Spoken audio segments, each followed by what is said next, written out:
So the next topic here is the cryptographic attacks. So as part of your new changes, we are able to see total 13 crypto attacks which has been specified as per the new changes.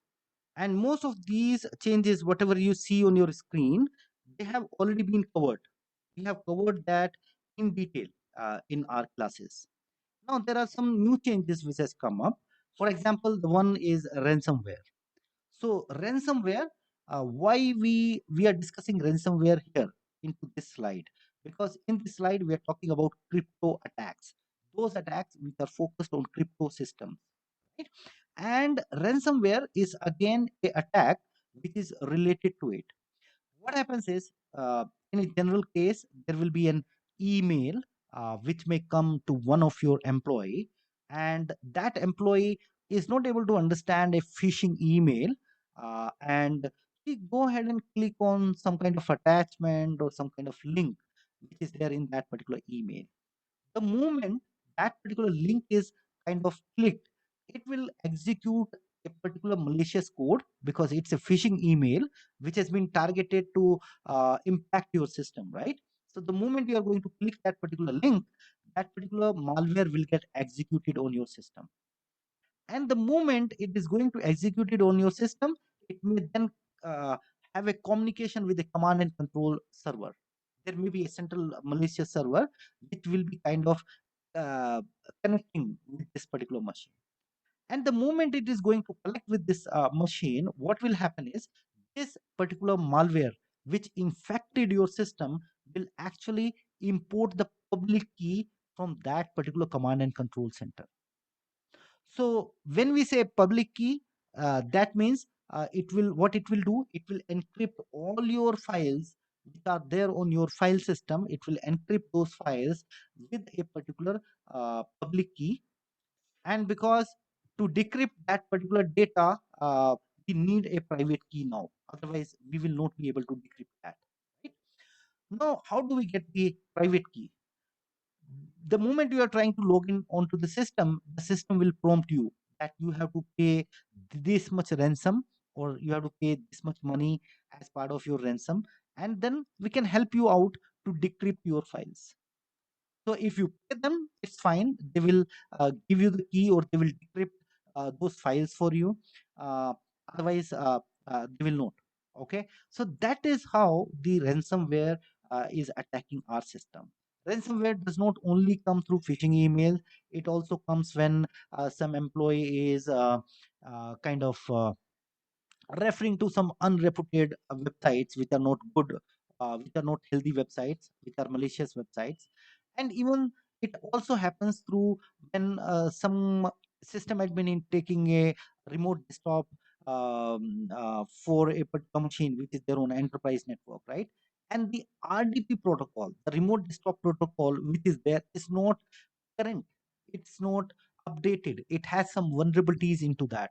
So that is also one of the prime area wherein the ransomware is utilizing those vulnerability and getting into your system, right? So that's what, from an enterprise perspective, enterprise must have a anti ransomware policy. What happens if my systems are attacked by ransomware? How we are going to react to that? Is there a central policy? First and foremost, we should be focusing on not giving a ransomware. Okay, not giving a ransom. And then the next thing is, the best protection against ransomware is to have the backup. So always think of taking backup of your systems, and also think of taking offline backups which are not stored on the same machine or on any online system. Try to have some offline backup so that even if you are attacked by a ransomware, you are not impacted much. You have your data intact, and then you can restore that machine. Okay, and always educate your people not to pay ransomware, to let the security team come to know about it. And most of these ransomware, they are kind of being studied by the security researcher. We have solution to almost all the ransomware nowadays. So not we don't need to panic a lot, but at the same time, the user awareness is the key when it comes to ransomware. So that's a little bit about ransomware. Next thing is side channel attack. We have already spoken about side channel attack into our discussion when we were discussing it. But primarily, I want to focus on two type of attacks here. The one kind of attack is timing attack. So in a timing attack, what happens is because see, every crypto system it takes some time to process a particular character. Maybe the time taken to process character A can be little different while the system is encrypting character B or character C. So every character has a different time frame it takes for getting encrypted. And that is what, if an attacker is able to observe that time difference, and then he is able to see that over a period of time and try to make some kind of trend, then that can help a particular attacker to break a particular crypto. So that is what is side channel attack in terms of timing attack. There is another one which is called as the fault injection attack. So in some cases, the attacker may gain control on the crypto system. The crypto system means the software which is actually being used for encrypting something.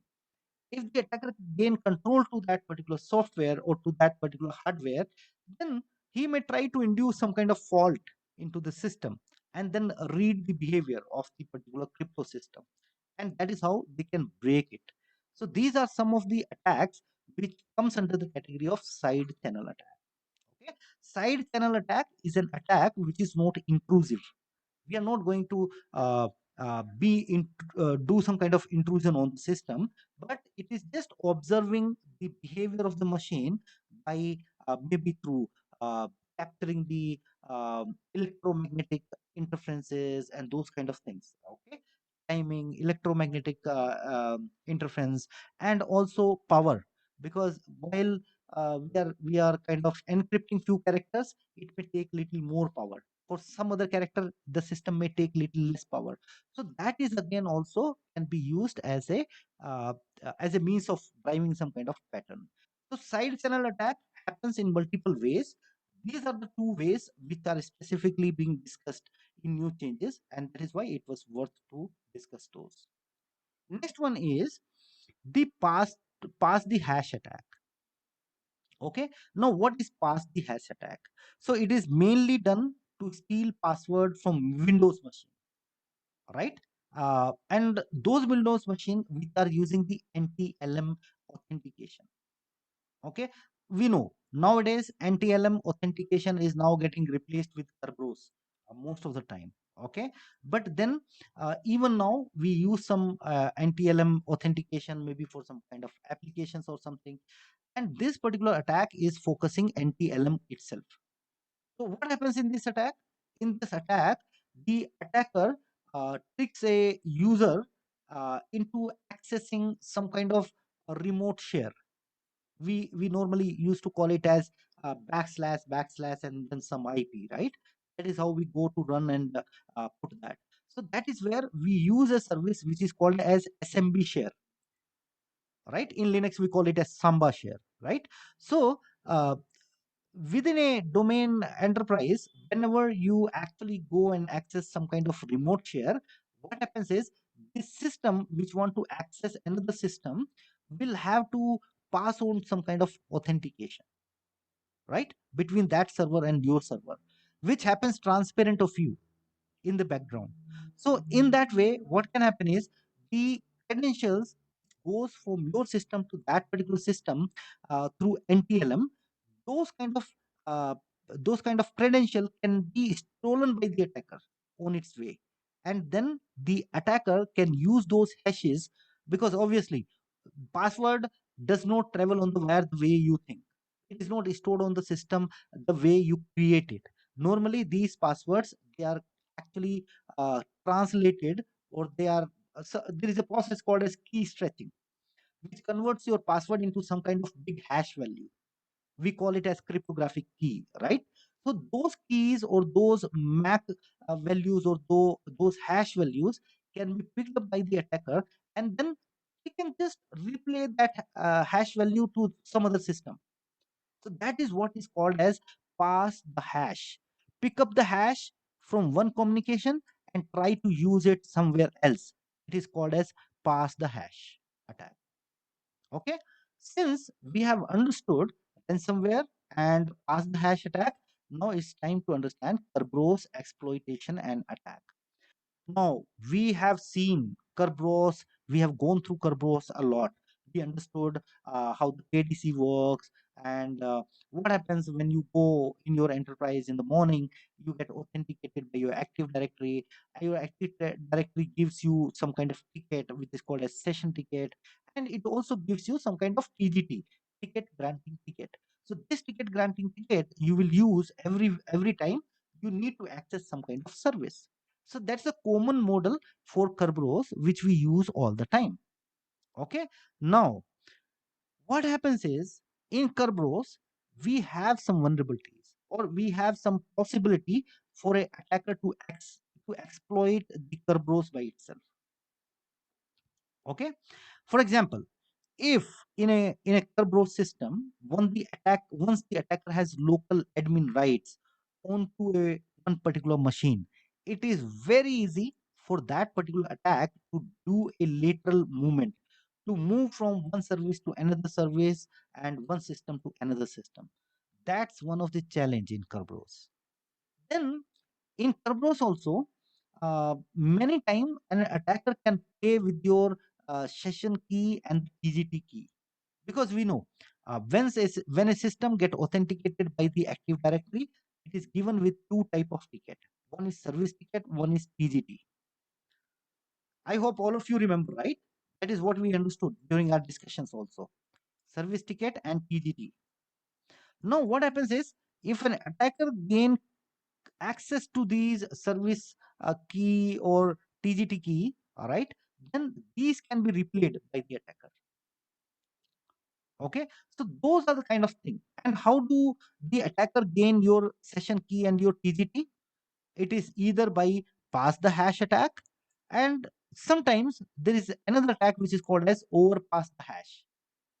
Okay, in this, what happens is it leverages again the NTLM system by itself to actually capture the credential. So those are the kind of things which you need to understand about these attacks. So ransomware, we understood. Side channel attack, we already know there are some other kind of side channel attacks, but these are the kind of new things which has been discussed. So we added those.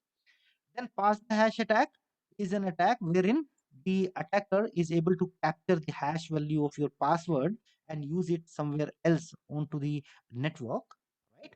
And then Kerberos is again a authentication protocol. We use that heavily everywhere. You see most of the enterprise, as and when you see Active Directory being implemented, that means we are using Kerberos.